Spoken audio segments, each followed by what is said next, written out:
ML Medios y Radio ESME presentan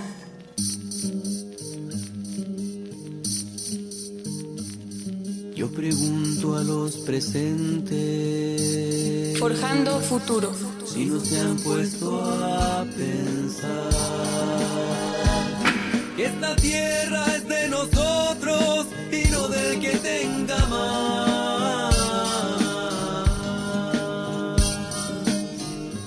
Un programa para promover la acción y reflexión en torno al acontecer político, nacional e internacional. Que si las manos son nuestras, es nuestro lo que nos den. A desalambrar, que la tierra es nuestra, es tuya y de aquel, de Pedro y María, de Juan y José.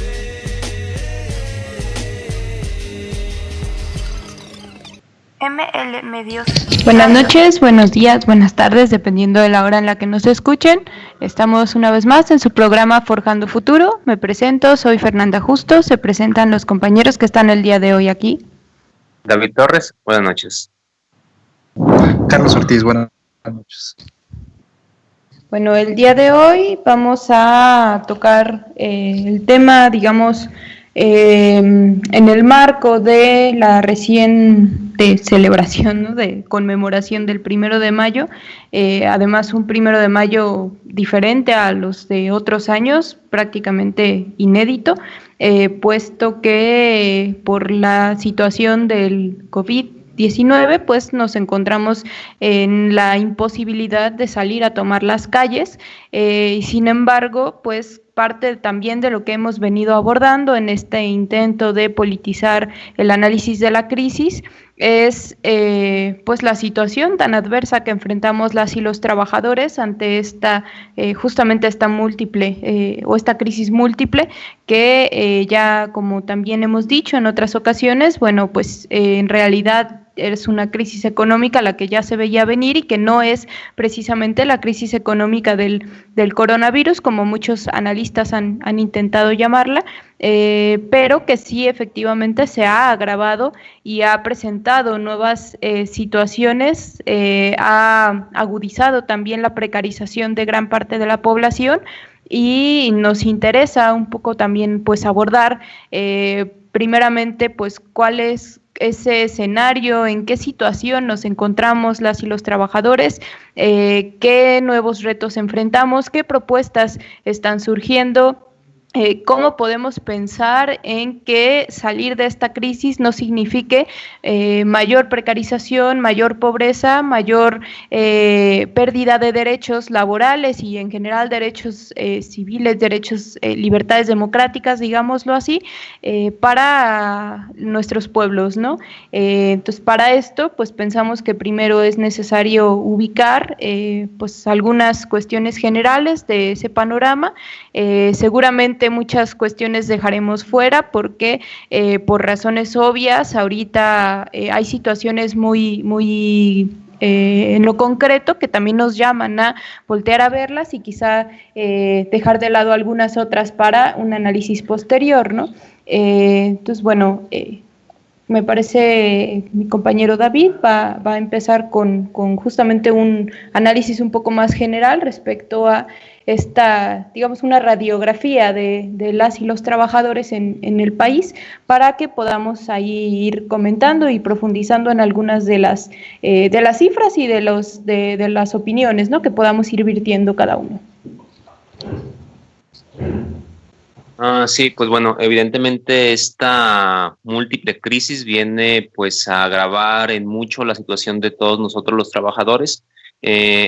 Sin embargo, lo preocupante es de que de por sí partimos ya de un escenario bastante desfavorable, no solo en cuanto a las condiciones en las cuales laboramos, sino que incluso amplios sectores de la población ni siquiera tienen acceso al trabajo. Entendiendo que pues finalmente para la inmensa mayoría de la población mundial pues depende de dicho acceso al trabajo su misma subsistencia. Y entonces en el caso de México generalmente los gobiernos presentan cifras de ocupación superiores al 90%, y esto lo toman a partir de una encuesta que se hace periódicamente, que es la Encuesta Nacional de Ocupación y Empleo, conocida por sus siglas como ENOE. Sin embargo, esta cifra que pudiera parecer alta realmente oculta una situación mucho más preocupante. ¿Por qué? Porque estas ocupaciones que se reportan arriba del 90% son a partir únicamente del porcentaje de las personas que están trabajando con respecto a aquellas que o están trabajando o aun cuando no lo estén, durante la última semana hicieron algo por encontrar trabajo, fueron a alguna entrevista, mandaron alguna solicitud o algo así. Entonces, toda aquella persona que durante la última semana no hizo algo por encontrar un trabajo, simplemente, por ejemplo, porque se ha cansado de buscarlo y coincidió que en una semana no lo buscó, ya no entra en esa categoría. Por lo tanto, lo más adecuado sería comparar la cifra a partir de cuántas personas se encuentran trabajando con respecto a el total de la población económicamente activa, considerada esta como personas mayores de 15 años. Si lo recalculamos de esta manera, tenemos que únicamente el 58% de la población en edad de trabajar realizó alguna actividad durante la última semana, aun cuando fuera únicamente una hora de trabajo, ya con esto entra en esta categoría.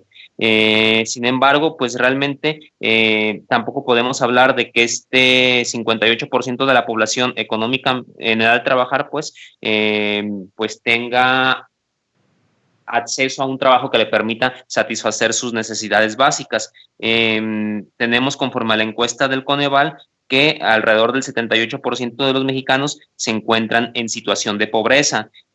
Otra cuestión también es que el tener acceso al trabajo pues tampoco garantiza un salario lo mismo, que cubra las necesidades básicas. Durante mucho tiempo también ha estado esta discusión sobre el salario mínimo, sobre elevar como tal el monto nominal del salario mínimo, como incrementar la capacidad adquisitiva de que el salario mínimo de veras ajuste para lo que viene marcado en la Constitución, para cubrir las necesidades materiales, incluso de salud y de educación y de esparcimiento de una familia. Sin embargo, pues bueno, sabemos que que un salario mínimo está muy por debajo de ello.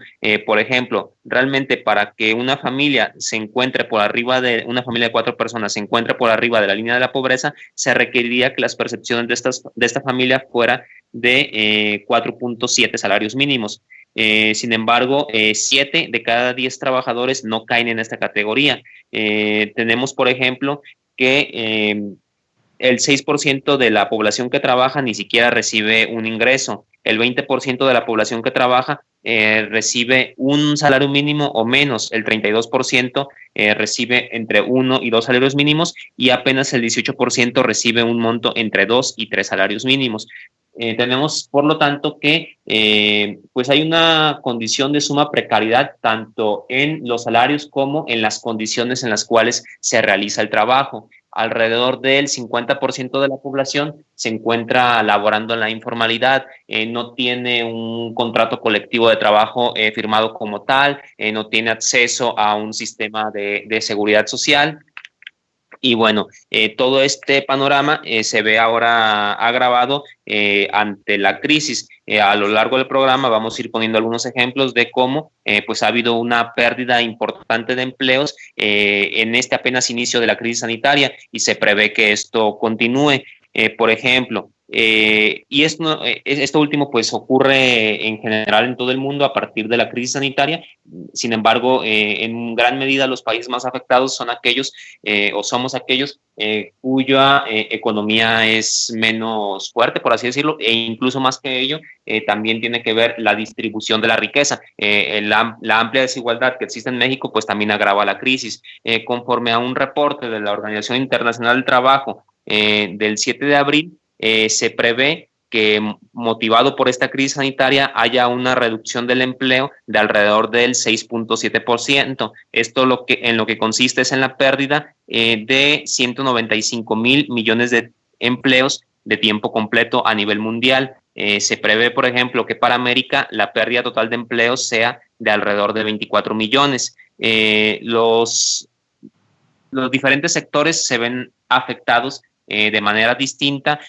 ¿Por qué? Porque finalmente muchas de las medidas que han tomado los gobiernos pues es el frenar las actividades no esenciales, y entonces es en estas consideradas como no esenciales donde hay una mayor afectación. Se prevé que las mayores afectaciones sean, por ejemplo, para los pequeños comercios, para servicios de alojamiento, y no solo se prevé, sino que ya está ocurriendo, para todo lo que tiene que ver con alimentos preparados, así como la industria manufacturera. Simplemente en cuanto a la industria manufacturera, pues actualmente hay 463 millones de personas laborando en dicha rama.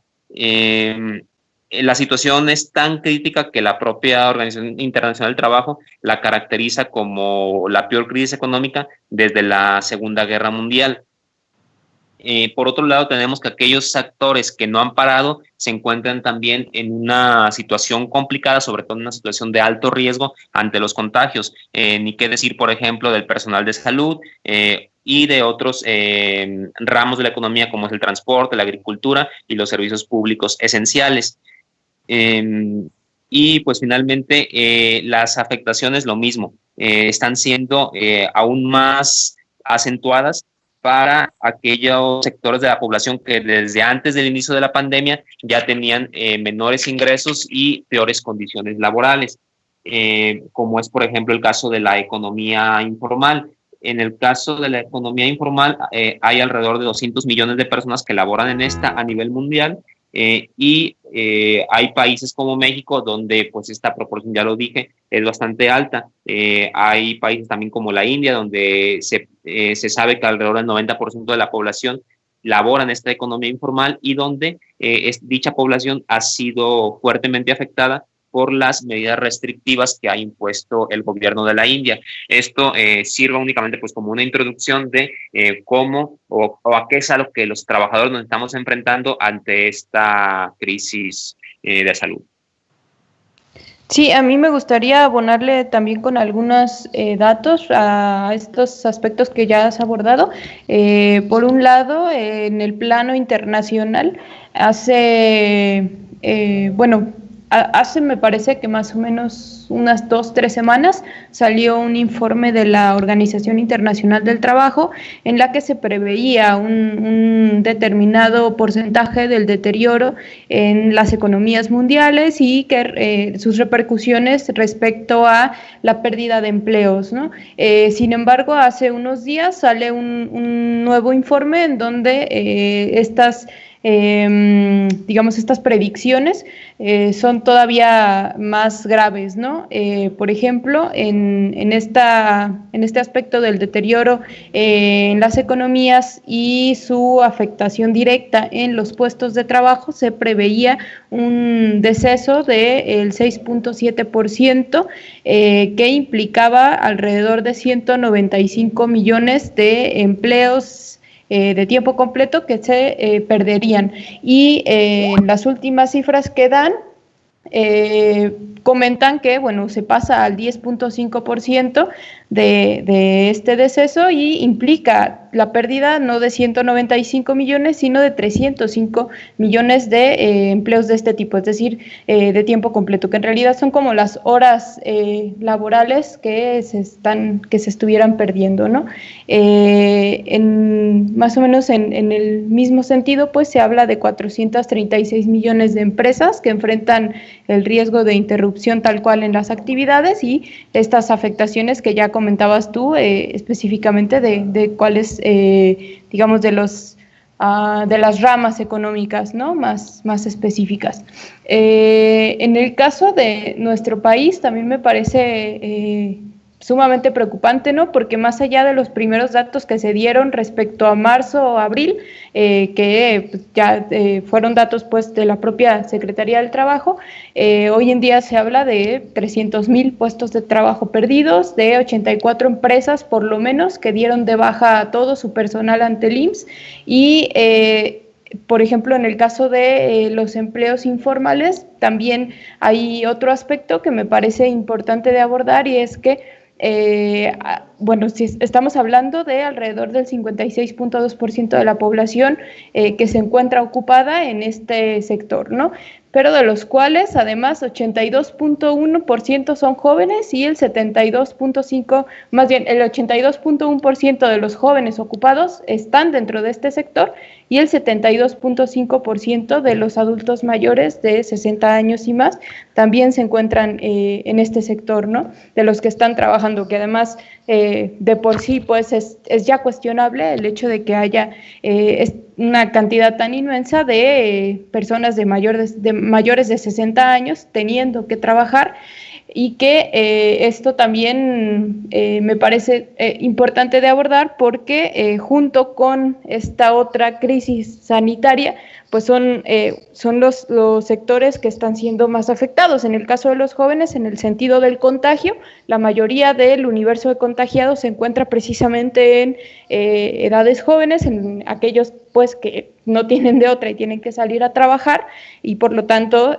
sus riesgos de contagio son mucho mayores y por otro lado la gravedad de la propia enfermedad en los adultos mayores, ¿no? Y en este caso, bueno, pues hay muchos casos en los que por ejemplo, en las maquilas y en otro tipo de empresas, ya también ha sido muy mencionado el caso, por ejemplo, de todas estas cadenas que pertenecen al grupo Alsea, como Starbucks y otras, en donde mandan a sus trabajadores a descansar, pero a cuenta de vacaciones. En el caso de las maquilas, por ejemplo, tanto a las mujeres embarazadas como a todo este sector de la población que tiene mayor riesgo, es decir, que padece alguna enfermedad o que son mayores de 60 años, que nuevamente el cuestionamiento de esta necesidad de las personas de más de 60 años de tener que estar trabajando sin protección alguna, sin seguridad social y además pues enfrentados a estas arbitrariedades por parte de los empleadores, ¿no?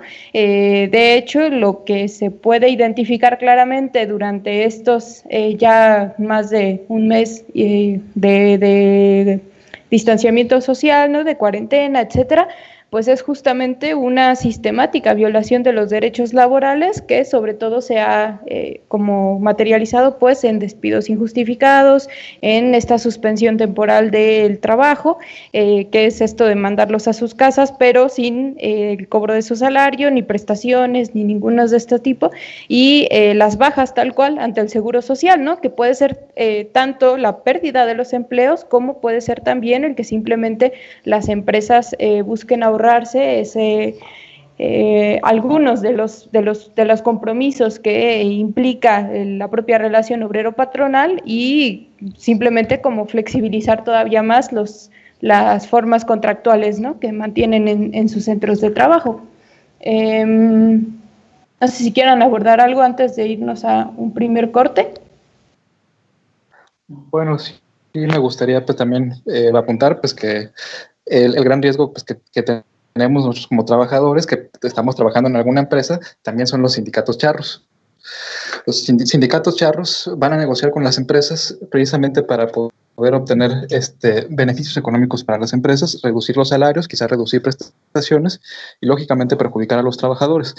Esto es en gran medida porque los trabajadores todavía no hemos podido conquistar espacios de organización que nos representen ante las empresas para poder ser un interlocutor, para poder negociar mejores condiciones de trabajo y no como los sindicatos charros para poder negociar peores condiciones de trabajo, ¿no?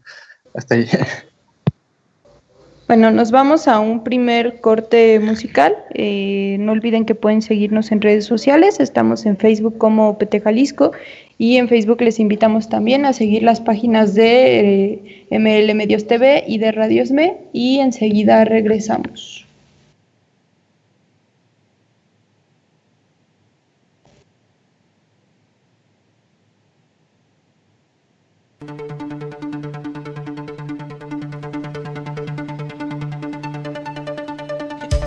En un momento regresamos con Forjando Futuro.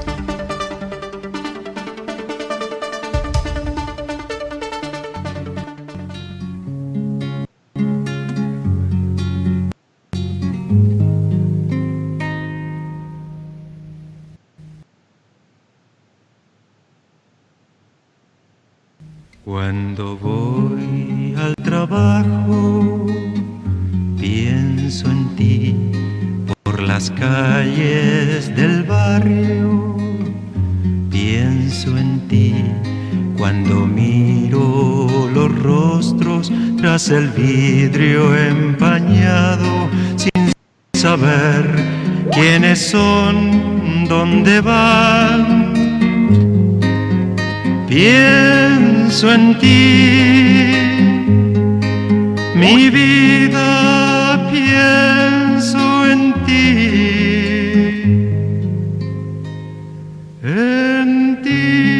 compañera de mis días y del porvenir, de las horas amargas y la dicha de poder vivir, laborando el comienzo de una historia sin saber el fin. Cuando el turno termina y la tarde va estirando su sombra por el tijeral, y al volver de la obra, discutiendo entre amigos, razonando cuestiones de este tiempo y destino, pienso en ti, mi vida, pienso en ti,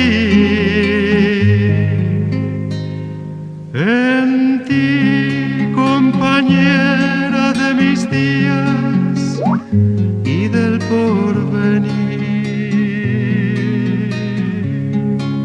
de las horas amargas y la dicha de poder vivir,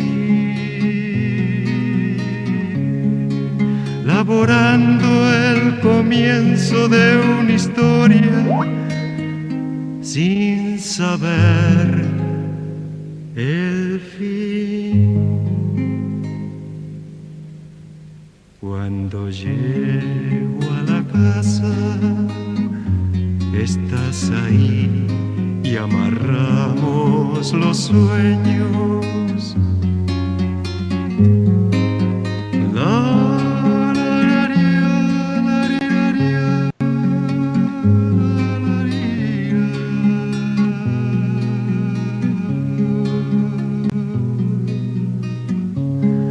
Laborando el comienzo de una historia sin saber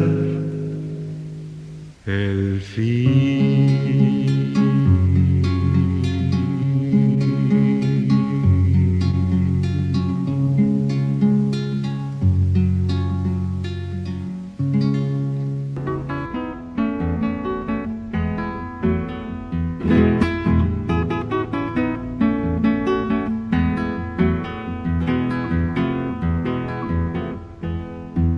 Me matan si no trabajo, y si trabajo me matan.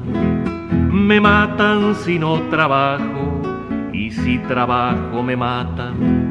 Siempre me matan, ay, siempre me matan, siempre me matan, ay, siempre me matan.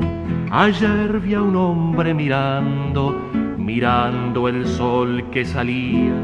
Ayer vi a un hombre mirando el sol que salía. El hombre estaba muy serio porque el hombre no veía. El hombre estaba muy serio porque el hombre no veía. Ay, los ciegos viven sin ver cuando sale el sol, cuando sale el sol, cuando sale el sol. Ayer vi a un niño jugando a que mataba a otro niño. Ayer vi a un niño jugando a que mataba a otro niño. Hay niños que se parecen a los hombres trabajando. Hay niños que se parecen a los hombres trabajando. ¿Quién les dirá cuando crezcan que los hombres no son niños, que no lo son, que no lo son, que no lo son? Me matan si no trabajo, y si trabajo me matan. Me matan si no trabajo, y si trabajo me matan. Siempre me matan, ay, siempre me matan, siempre me matan, ay, siempre me matan.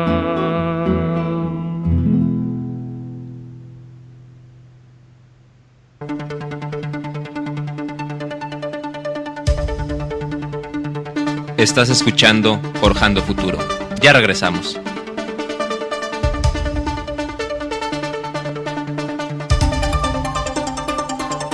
Ya estamos de regreso, Forjando Futuro. Y bueno, continuando con lo que hablábamos en el primer bloque acerca de esta, digamos, por un lado, pues esta radiografía en general de las y los trabajadores, tanto antes como ahora durante la pandemia, y esta descripción acerca de cómo la pandemia también ha sido escenario para una sistemática violación de los derechos laborales. Me gustaría dar algunos ejemplos de esto, además también poniendo énfasis, bueno, ya decía que dos de los sectores más afectados por toda esta situación, sobre todo por la precariedad, son los jóvenes, las jóvenes y las y los adultos mayores, pero hay otro sector que finalmente atraviesa todas las edades y que es el de las mujeres. Y lo menciono porque justamente algunos de los sectores más afectados, pues también, o en donde hay más afectaciones laborales y económicas en general, pues también son sectores muy feminizados. Por ejemplo, el tema de las maquilas, el tema de las trabajadoras de la limpieza, las jornaleras, el personal de salud, etcétera, ¿no? Son algunos de los ejemplos que pudiéramos abordar. En el caso de las maquilas, bueno, documentado, digamos, por medio del propio INEGI, tenemos que el 50% de su línea de producción son mujeres. Sin embargo, también hay que observar que la mayoría de las obreras tal cual son mujeres, y los puestos directivos y demás son los que son en su mayoría varones, ¿no? En el caso pues de las maquilas, ya en el marco de la pandemia, tenemos que con cifras de abril se tenían contabilizadas específicamente a 15 mujeres obreras fallecidas por COVID-19 en el norte, en las maquilas que se encuentran en el norte, en Chihuahua, Mexicali, Tijuana, toda esa parte que además hemos visto que ha provocado también un montón de protestas, tanto por estos despidos injustificados, esta negativa por parte de los patrones, de los dueños de las empresas a proteger el empleo y proteger la vida de sus trabajadores, como tal cual esta exposición que están teniendo porque no están queriendo parar y porque mantienen ellos labores como si fueran realmente ramas esenciales, ¿no? Cuando aquí mismo en Jalisco ha sido muy denunciado la forma en que las maquiladoras, las empresas maquiladoras como Sanmina, como Flex, como Jabil, están recurriendo a maniobra y media para presentarse como ramas esenciales y continuar su producción, pero al mismo tiempo también aprovechar la pandemia para reducir su personal, ¿no?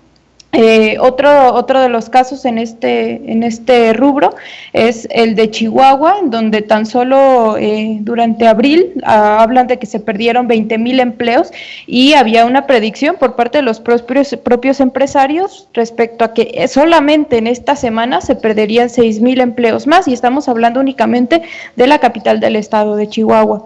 En el caso de Jalisco, ya comentaba, bueno, hay una serie de recortes a los salarios. Las compañeras, por ejemplo, de la coalición de trabajadoras y extrabajadoras de la industria electrónica han estado denunciando también cómo se les ha recortado el fondo de ahorro, cómo se ha utilizado, lo que ya decía, este asunto de la crisis sanitaria para recortar personal y al mismo tiempo para recortar los salarios, ¿no? Para hacer que los trabajadores descansen a costa de sus propias vacaciones, cuando pues no debería de ser así, ¿no? En el caso del personal de salud, por ejemplo, también ahí tenemos que prácticamente el 70% son mujeres, sobre todo ubicamos pues a las mujeres en labores de enfermería, pero también son médicos, también son esas trabajadoras de limpieza, de secretarías, ¿no?, etcétera, que hacen funcionar los hospitales, pues no nada más son aquellos que están atendiendo directamente a las y los enfermos, ¿no? En este caso, en el caso de del sector salud, que además me parece que es uno de los que más tenemos que ayudar a denunciar las condiciones en las que están laborando ahorita, es, bueno, y que además no solo ahorita, ¿no?, sino que más bien esta crisis terminó por estallar esa destrucción que se ha hecho del sistema de salud, en donde pues la falta de equipo, de capacitación, de inspecciones, de las condiciones laborales, etcétera, pues generan prácticamente un trabajo, se ha tratado de caracterizar como un trabajo heroico por parte del personal de salud, pero más bien hay que identificarlo como un trabajo en condiciones sumamente precarias y de un riesgo tremendo para ellas y ellos, ¿no?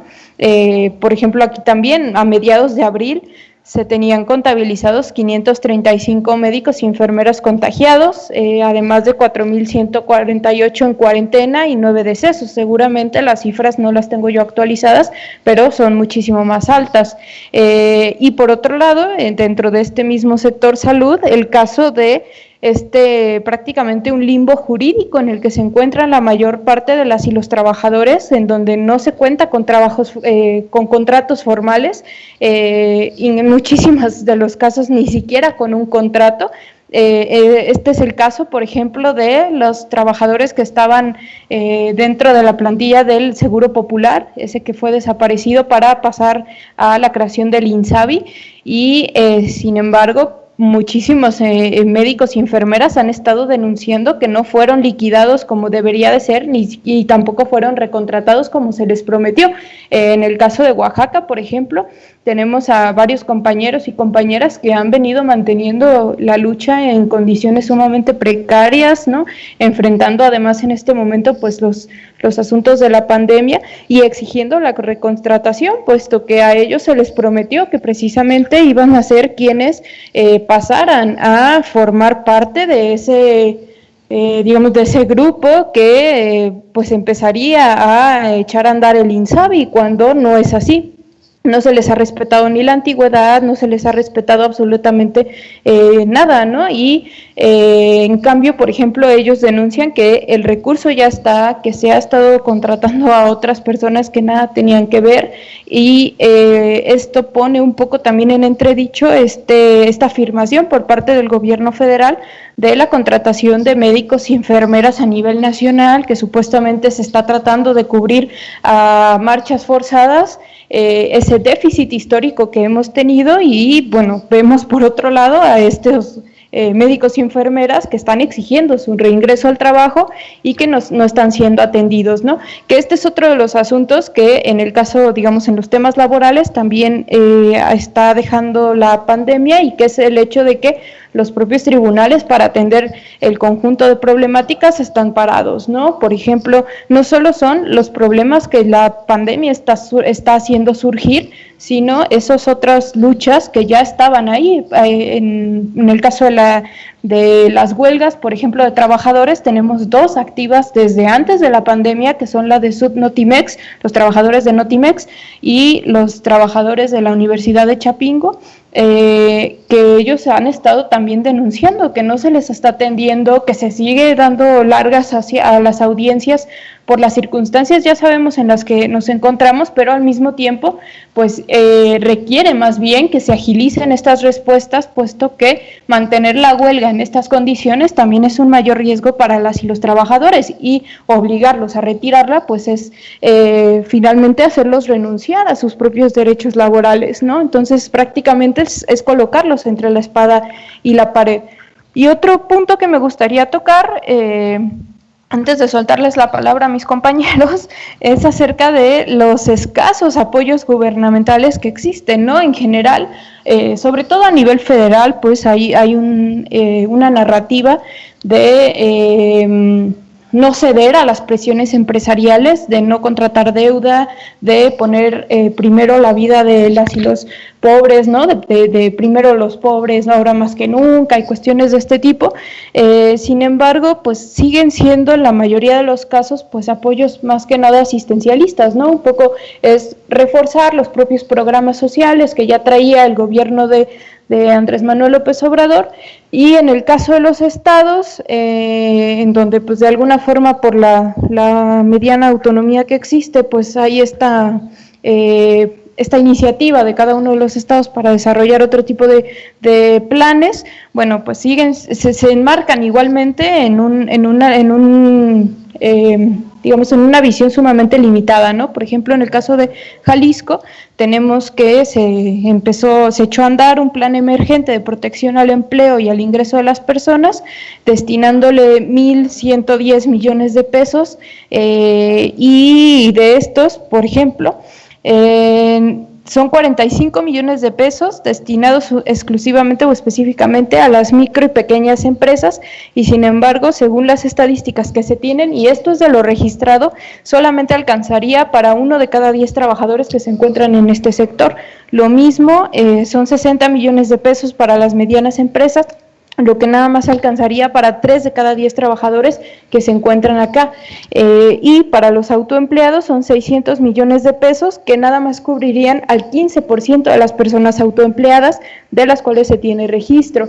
Entonces, pues en realidad no estas medidas que de por sí son sumamente paulatinas y que en muchos de los casos se están presentando más bien a través de o en el formato de créditos, es decir, del endeudamiento de las personas, pues tampoco logran ni siquiera cubrir al inmenso universo de trabajadores y trabajadoras que se están viendo en situaciones pues muchísimo más adversas para poder trabajar o para poder mantener una cuarentena, ¿no? Que ese es el otro asunto. En realidad, y según por ejemplo las últimas estadísticas del propio gobierno, pues en ninguno de los estados realmente ha habido una reducción de más del 60-70% en la movilidad, pero sobre todo se debe, me parece, a esto, ¿no? A que hay una inmensa cantidad de personas que si no salen a trabajar en el día a día, pues prácticamente pueden decir que no comen, ¿no? Pero al mismo tiempo está esta disyuntiva o esta contradicción porque aun cuando salgan a trabajar, pues la parálisis general de la economía hace que sean condiciones sumamente más complicadas para poder, pues digamos, llevar la papa a la casa, ¿no? Entonces son digamos como varios de los ejemplos que tenemos para que podamos dimensionar los obstáculos y los retos que enfrentamos como trabajadores y trabajadoras ante estas nuevas situaciones, sobre todo porque no podemos pensar que este asunto de la pandemia simplemente va a llegar un 10 de agosto en el que nos digan todo ha vuelto a la normalidad, ¿no? Para nada, sino que se presenta de entrada una recuperación económica sumamente lenta, pero junto a esto, pues en realidad el que se avecinan crisis más profundas y digamos más cortas en el periodo de tiempo entre cada una de ellas, ¿no? Sí, definitivamente se pinta un panorama muy adverso hacia los trabajadores. Definitivamente se han logrado conquistas, pero también ha habido muchos retrocesos.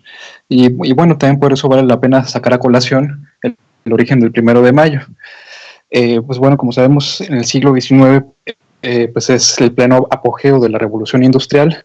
Se crean muchas industrias, muchas fábricas, se empieza con un proceso de proletarización, donde los anteriormente campesinos se ven arrastrados a las ciudades para poder ser subsumidos por las fábricas.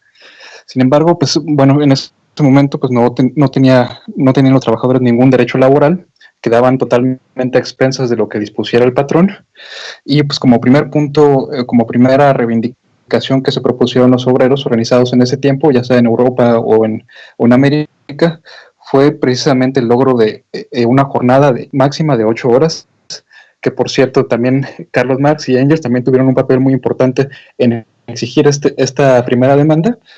Y bueno, en Estados Unidos no era la excepción. Los obreros se estaban organizando para poder exigir esta jornada de 8 horas, porque en Estados Unidos incluso había una ley donde se prohibían las jornadas mayores a 16 horas, lo cual significaba que el patrón, si él quería, podría incluso hacer trabajar a un obrero por 16 horas. Sin embargo, ya si se pasaba, sí lo multaban. Entonces, este fue un primer paso, organizarse para poder exigir una jornada de 8 horas. Para eso jugó un papel relativamente importante la Federación Americana del Trabajo, que a través de una resolución proponía a los trabajadores que se hicieran huelgas para poder exigir una jornada de 8 horas. Más o menos para ese entonces, en 1886, el gobierno de Estados Unidos adelantó y pues publicó la primera ley que establecía una jornada de 8 horas. Sin embargo, esta ley todavía no se cumplía al 100%, sobre todo en ciudades como Nueva York o en estados como Chicago. Entonces, los obreros se organizaron para poder exigir la aplicación de esta ley, porque los patrones seguían siendo omisos.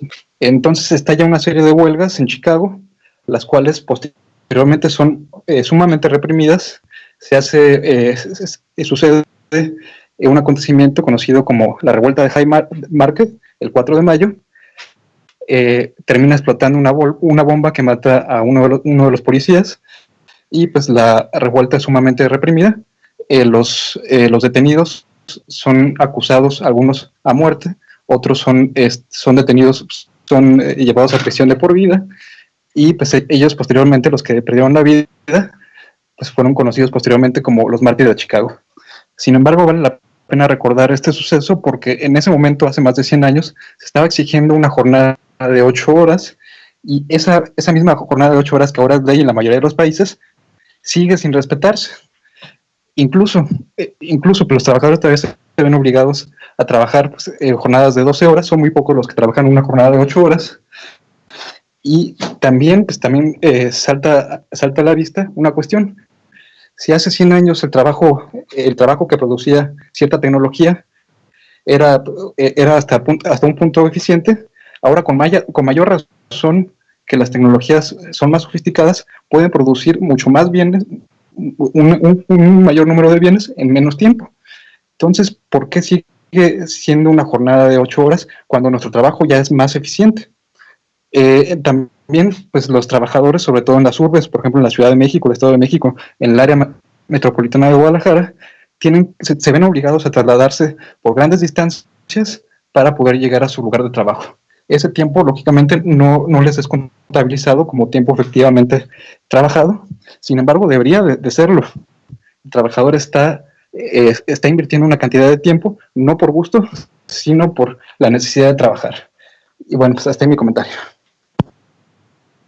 Sí, de hecho, bueno, un poco pensaba justamente en que algunas de las reivindicaciones, por ejemplo, de este 1 de mayo, desde varios sectores, me parece, de trabajadores, pues ha sido el hecho de que ante esta necesidad de disminuir las actividades económicas, pues el trabajo debería de repartirse para que no haya despidos, ¿no? Y obviamente respetando los salarios y demás condiciones laborales, pues entonces creo que es más vigente que nunca, ¿no? Este tipo de reivindicaciones, y pues me parece que podemos también como identificar algunas cuestiones relevantes que ocurrieron este pasado 1 de mayo en una situación, como decía al principio, pues verdaderamente excepcional, ¿no? En el caso de este 1 de mayo, pues como es evidente, hubo la imposibilidad de salir a marchar como cada año. Los distintos sectores de trabajadores, y esto me refiero a, por un lado, los sindicatos charros, por ejemplo, que siempre únicamente, o en los años anteriores únicamente, pues iban al evento, digamos, besamanos, ¿no?, con el gobierno, sobre todo en épocas del PRI, pero también se reprodujo esto con el PAN, luego con Peña Nieto, evidentemente, ¿no?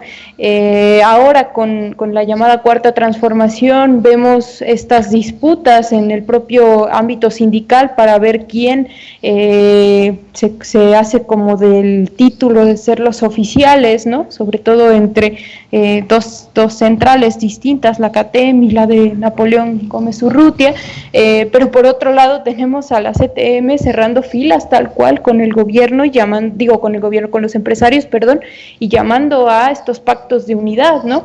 En el caso del sindicalismo independiente, que a mí me interesa sobre todo resaltar la labor de los sindicatos agrupados en la nueva Central de Trabajadores, hubo un posicionamiento sumamente claro de no vamos a aceptar ningún tipo de pacto que ponga en juego los intereses de las y los trabajadores, ¿no? Ni con el gobierno, ni con los sectores empresariales, y es decir, no vamos tampoco a caer como en estos llamados prácticamente como emergentes, ¿no?, que se dan de un lado y del otro o cerrar filas incondicionalmente con el gobierno o hacer este nuevo pacto nacional con los empresarios, sobre todo pues son ellos los que han estado planteando una serie de exigencias al gobierno que tienen que ver tanto con la contratación de deuda como con cuestiones, por ejemplo, de un supuesto salario solidario, que significa simplemente que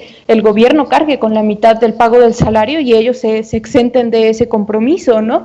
Entonces, en el caso, insisto, del sindicalismo independiente, hubo una posición clara. Si hubiera habido la posibilidad de salir a marchar, pues se hubiera traducido seguramente en actos distintos, diferenciados, porque, por ejemplo, la UNT y otros, pues al final sí cerraron filas con el Congreso del Trabajo y con otras instancias de ese sindicalismo corporativo que hoy más que nunca pues está pues agonizante, ¿no? Y que deberíamos de ayudar a darle ese golpe final. Pero dadas las circunstancias, bueno, pues lo que se hizo fue voltear a ver esas otras herramientas que me parece que el movimiento obrero en general había estado desperdiciando o ha estado desperdiciando hasta ahora, ¿no? Y que tienen que ver sobre todo con cómo desarrollamos una narrativa, una labor comunicativa muchísimo más eficaz que en nuestras, digamos que las formas tradicionales de nuestras luchas, y que no significa que unas sean más importantes que otras, sino que tendríamos que buscar la manera de complementarlas.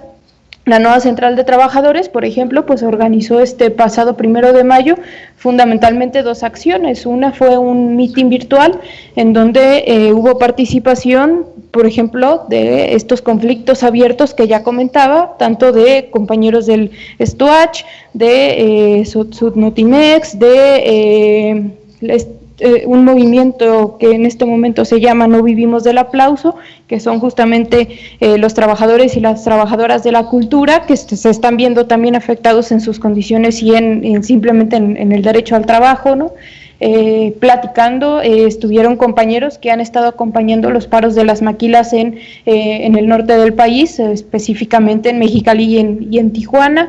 Estuvieron los compañeros de Trado, que estuvieron distintos pues referentes del sindicalismo independiente en el país. Hubo presencia de compañeros de Jalisco, Colima, Michoacán, Baja California, Oaxaca. Entonces, en general, pues me parece que fue un primer experimento de este tipo de actos que lo primero lo que a mí me parece más importante de resaltar es que logra hacer un acto verdaderamente a nivel nacional, ¿no? Ahora sería importante poderlo traducir en las calles, pues evidentemente pasando toda esta situación. Y por otro lado se desarrolló también una campaña en redes llamada Nuestras demandas no son virtuales, y no únicamente en redes y presencial, con actos simbólicos como colocación de mantas en diferentes espacios de plazas públicas, centros de trabajo, etcétera, en donde se logró también visibilizar una serie de reivindicaciones que están todavía pendientes, ¿no? Y que son tanto de trabajadores jóvenes precarizados, de mujeres en contra de las distintas formas de violencia hacia las mujeres en el trabajo y en la casa, esta exigencia, por ejemplo, de la redistribución de los cuidados, la recontratación de distintos sectores de trabajadores despedidos injustificadamente, la solución a conflictos que ya tienen años de estar abiertos y que tampoco este gobierno parece avanzar en ello, ¿no? Entonces, una serie de reivindicaciones que finalmente pues logran también hacer que no solo no pase, digamos, la fecha conmemorativa, el recuerdo de esas grandes hazañas de nuestros predecesores, sino que también le den un contenido de la lucha actual, ¿no? Y me parece que además, finalmente, como algunas de las reivindicaciones que creo que son más importantes de visibilizar también o de poner énfasis, ya hablábamos a lo largo del programa, por ejemplo, de estas empresas que están cerrando. El caso decía o comentaba, por ejemplo, de las por lo menos 84 empresas que dieron de baja a todo su personal ante el IMSS. Bueno, pues hay una exigencia propuesta por parte de la nueva Central de Trabajadores, que justamente es la recuperación de empresas, pero para convertirlas en cooperativas y ponerlas en las manos de sus trabajadores y trabajadoras, ¿no? Me parece que justamente el tema de la autogestión obrera en estos tiempos pues adquiere muchísima mayor importancia de poner sobre la mesa, de discutir, de observar diferentes iniciativas que hay en distintos países, en casos particulares también en nuestro país, ¿no? Pero sobre todo, no sé, por ejemplo, voltear a ver las experiencias en Argentina o en otros lugares, pues para de alguna manera darnos luz, ¿no? Creo que algo que ha estado muy latente en las discusiones respecto a cómo salir adelante de esta pandemia sin que ello implique una sociedad más securitizada, pues más autoritaria, con mayor control de las vidas y de los cuerpos, y me parece que también sin una reestructuración del trabajo que nos implique a las y los trabajadores una mayor pérdida de derechos, una mayor flexibilización, una extensión del outsourcing, por ejemplo, ¿no? Pues creo que las salidas justamente están en voltear a ver esas iniciativas colectivas de las y los de abajo, ¿no? Y creo que entre las distintas exigencias que desde la nueva central y desde otros sectores seguramente se están haciendo, como la cancelación del pago de la deuda, ¿no? O evidentemente poner en este momento como una urgencia de primer orden la reorganización del presupuesto público para poder atender la propia emergencia, pues, para poder fortalecer el sistema de salud. Bueno, pues estas otras que me parece que ya van apuntando al qué sigue después, al qué proponemos las y los trabajadores, pues insisto en que por lo menos tendrían que estar en la discusión de los distintos sectores, ¿no? Y me parece que una de las vías, pues, por ejemplo, desde la nueva central, es el plantear la necesidad de convocar a una convención nacional democrática de las y los trabajadores para poder unificar al sindicalismo independiente, para poder construir entre todas y todos un programa de acción que verdaderamente, en este caso sí, ponga en el centro los intereses de la clase trabajadora, ¿no? Y simplemente pues me gustaría recuperar esta consigna que de alguna forma ha estado vigente en todos estos días, pues que es que nuestras vidas valen más que sus ganancias, y creo que en el marco de este último 1 de mayo y además pues también de un aniversario más de nacimiento de Karl Marx, pues adquiere muchísima más vigencia este tipo de de afirmaciones, ¿no? Porque no podemos simplemente dejarlas en consigna, sino que son afirmaciones que pueden de alguna forma dar luz hacia el camino pues que queremos construir desde nuestra clase pues. Con esto cerraríamos el programa, se ha acabado el tiempo. Agradecemos a todos los que nos estuvieron escuchando. Les recordamos que nuestras retransmisiones son los viernes a las 4 de la tarde por Radio ESME y los esperamos la próxima semana aquí por ML Medios el jueves a las 8 de la noche. Gracias. Forjamos futuro organizándonos, resistiendo, escuchando y caminando. Forjamos futuro cuando decidimos no soportar más la realidad que nos imponen y decidimos transformarla. Les esperamos en la próxima emisión.